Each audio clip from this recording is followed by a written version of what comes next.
Harapin mo.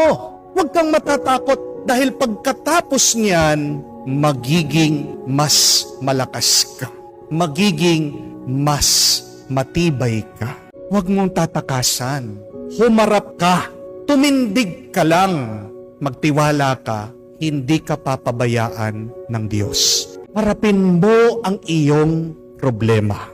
Daanan mo lang ang iyong problema. Kaya naman, hayaan mo ang problema mo, ang pagsubok mo, ang dumaan at umalis. Kung matatakutin ka at palagi kang nag-aalala, lalong magtatagal ang problema mo. Kasi kung matapang ka, susugurin mo ang problema, lalampasan ka lang yan. Tandaan mo, malakas ka kesa sa akala mo.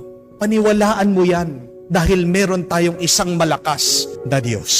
Di ka kailangan matakot sa iyong mga problema at pagsubok dahil kasama mo ang Panginoon sa iyong buhay. Ibig sabihin, hindi ka papabayaan ng Diyos na mabigo.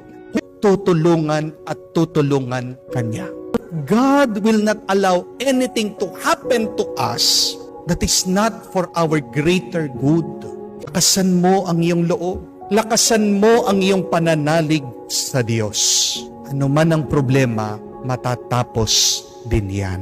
Amen?